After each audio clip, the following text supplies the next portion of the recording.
can be justified. The application is therefore declined. I call on Government Order of the Day number 1. Mixed Ownership Model Bill, Committee stage. I declare the House in committee for consideration of the Mixed Ownership Model Bill.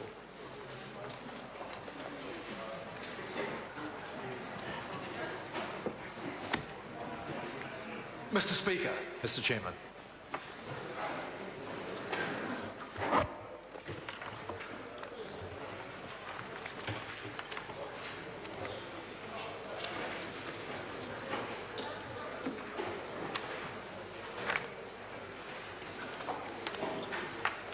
Kia ora tātou no reira te whare inga iwi, inga rio, inga hawe wha tēnā koutou katoa. Kia ora. Honourable members, the House is in committee on the Mixed Ownership Model Bill, and the question before the committee is that Part 1 stand par. Part 1 includes debate on clauses 3 through to 11. Mr. Chairman, thank you very much. I call the Honourable Member David Shearer. Mr. Chairman, we're getting to the end of what is, I think, for most New Zealanders, an obnoxious piece of legislation that overwhelmingly in this country people oppose. In fact, consistently, overwhelmingly, they have opposed the selling off of our assets. Assets that they believed were theirs. Assets that they believed that their grandparents and their parents and themselves and believed that their children would inherit. These are our assets, not the assets to be flogged off to private interest, Mr. Speaker. What we're seeing here, Mr. Speaker, is a wholesale shift of property and assets in New Zealand public's ownership, things that we enjoy the ownership of, and the shifting of that into the hands of a small elite of people who are... Point of order. Thank you. Point in time debate. This is a tight clause, clauses 3 to 11. The Leader of the House has taken a very wide-ranging debate. This is the committee stage of the debate. Tight clauses. He needs to focus very clearly on those clauses in the committee stage. Speaking to the point of order, the Honourable Trevor Mallard. That would have been right if we were speaking to Clause 3. We are speaking to Part 1, where there are a number of very significant amendments to the SOE Act, the Ombudsman Act, the Official Information Act, the Public Finance Act, the Income Tax Act, 2 parts, and schedules. Mr. Speaker, this is not a narrow debate. This is a broad part, one of the 2 most important parts of this bill. Thank you, and I recognise the contribution that the member has made. I call the Honourable Member David Shearer. Thank you much, Mr. Speaker. As I was saying, the point about this sale, Mr. Speaker, is that it actually moves ownership through Part 1, shifts ownership out of the SOE Act and shifts that ownership to private interests. And I can tell the House that it won't be shifting into the hands of ordinary mums and dads across New Zealand, Mr. Speaker. It will be shifting ownership into the hands of a very small group of people who can afford to buy shares. And that will not be everybody in New Zealand. In fact, it will not be anywhere close to the majority of New Zealanders, Mr. Speaker. Not anywhere close to those people. The queue that the Prime Minister talks about that New Zealanders will be at the front of is not the queue that I see in my electorate, people queuing to get jobs in the local supermarket.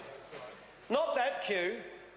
No, sir, that queue is for people who are desperate for jobs, and they won't be trying to buy shares in these companies, Mr. Speaker. It will be for a small bunch of people who have the financial resources to be able to afford this. And the undertaking, Mr. Speaker, in this legislation is that somehow New Zealand is going to be better off as a result. Better off. Well, I can tell the House right now that we're not going to be better off. Actually, we're going to be $100 million a year worse off. Any of the calculations done by Treasury, done by independent consultants, whoever you want to ask, will tell you that selling off these assets will leave us in a worse financial situation than we are right now.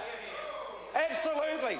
Look, and the other point about this is that everybody knows in New Zealand, every single New Zealander knows that the price of electricity is going to go up. And we were asking those very questions today in the House, Mr. Speaker, that why the weighted average of SOE's electricity prices across the sector happens to be 13% cheaper than that in private electricity company hands. And the reason is because it's more expensive in private companies than it is under the SOEs. And we know that as soon as the SOEs under this piece of legislation, in part one of this legislation, Mr. Speaker, are privatised, then the price will go up. And every New Zealander that I've spoken to around the country in the past few months have said to me that that is their greatest concern. This cold snap in the last couple of weeks, Mr. Speaker, Mr. Chair, has indicated to us and shown to us that people are really concerned about the price of electricity and where that price is going to go. And if it stops at 13%, Mr. Speaker, I'll be absolutely surprised, because what's going to happen with this legislation, we know that the three major power companies are actually well run, efficiently run. Treasury says that. Independent consultants say that. So the only way that you can get an efficient company to generate more profit is by putting up the price. Putting up the price. And that's exactly, Mr. Chair, why everybody in New Zealand is fearful of what's going to happen. The second thing they're most fearful of, Mr. Chair, is the fact that these companies are going to end up, Mr. Chair. I call the honourable member. That's going to end up in foreign hands. Foreign hands, Mr. Chair, and the government says that somehow this is going to be protected and that ordinary New Zealanders are going to be at the front of the queue and it's always going to stay in New Zealand hands. Well, I can tell the other side that actually most New Zealanders actually don't believe that, and neither do we. We don't believe that either, Mr. Chair, because I can tell you what's going to happen. As soon as New Zealanders get these shares and they get an offer from a foreign company, they're going to sell it off. And where's the undertaking in the legislation, Mr. Chair? Where's the undertaking in this bill, in this part of the legislation, the most relevant part, to ensure that ownership stays in New Zealand hands? There is none. There is no undertaking there at all. And if to console New Zealanders even less than that, Mr. Chair, the government has seen fit to take out any ability to use the Official Information Act or the Ombudsman in this piece of legislation, to ensure that we can see what's actually happening to something that is 51% so-called in our name. So the Crown takes on all the risk. The people of New Zealand don't get to even have a look in to what might be going on in these companies, Mr. Speaker, as a result of this legislation. Crown takes the risk. Private holders of shares, Mr. Chair, private holders of shares get the benefits, and we, the taxpayer, don't even get a chance to have a look at what's going on in these three companies, Mr. Chair. And actually, that's a mistake. That's an absolute mistake, and it's I believe, trampling on the rights and the responsibilities that New Zealand can enjoy. But not only that, Mr. Chair, let me just accentuate one more thing, and that's the social responsibility clause. The social responsibility clause that ensured that all the actions of these companies would be in the best interests of New Zealand, that's gone. It's actually Section 4.